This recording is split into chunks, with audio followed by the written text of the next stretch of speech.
जय सद्गुरू मंडळी. सो आज होता मंडे आणि मी वीकेंडला काम केल्यामुळे मला आज ऑफ होतं. सो मी मस्तपैकी सकाळी सकाळी ब्लू रिजला आली. खूप भारी वाटत होतं, म्हणजे ऑलमोस्ट मला 7लाच जागा आहे. सो मी आवरून वगैरे मस्त ब्लू रिजला आली, योगा केला, वॉक वगैरे केला तिथे. ते बघू शकतं, वातावरण पण भारी झालेलं होतं. त्यानंतर मला म्हणजे इतकं गरमी झाली, कारण मला ऑलमोस्ट 9:30 वाजलं होतं. मग मी मस्त बटर मिल्क घेतलं आणि त्यानंतर घरी आले, मस्त दूध बदाम शेक पिलं. त्यानंतर मग दुपारी मला भूक लागली, तर म्हटलं आता काहीतरी खाऊ. सो माझ्याकडे पपई होती, मग पपई वगैरे खाल्ली. आणि त्यानंतर इथे बघू शकता मी बसलेली होती, म्हणजे घरामध्येच होती आणि मस्त दुपारची वेळ झाली होती. खाल्लं पिल्लं भारी, फॅन लावला आणि मस्त एक झोप काढली.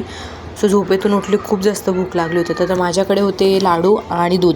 तर तुम्ही असं कधी खाल्लं आहे का लाडू आणि दूध एकत्र करून? तर एकदा नक्की खाऊ, खूप भारी लागतं. त्यानंतर मला थोडेसे कामं करायचे होते आणि त्यानंतर ऑफिसचे थोडे काही कोर्स पेंडिंग होते, ते कंप्लीट केले. इथे बघू शकता त्यांनी मस्तपैकी असं चित्रामध्ये दाखवलं होतं कसं काय असतं सगळं. त्यानंतर संध्याकाळ झाली, मी छान रेडी वगैरे झाली आणि आमचा गॅस संपल्यामुळे मला ऑफिसला जेवायला जावं लागलं. सो ऑफिसला मस्त जेवण होतं, शिरा वगैरे, पुलाव वगैरे होता. छान असं पोटभर मी मस्त जेवण केलं, कारण माझा सकाळपासून उपवास होता. त्यानंतर मी घरी यायला निघाले. सो घरी येताना मला टाईम होऊन गेला होता बऱ्यापैकी, पण तरी इतकी गरमी होत होती बाहेर तर विचारू नका. सो फायनली मी घरी पोचली आत्ता. आणि मी घरी आल्यानंतर इथे बघू शकता मी काहीतरी अजून खाल्लं. सो मी मस्त चितळींची चकली खाल्ली, की खूप जास्त भारी आहे. चला भेटूया आता नेक्स्ट व्लॉगमध्ये.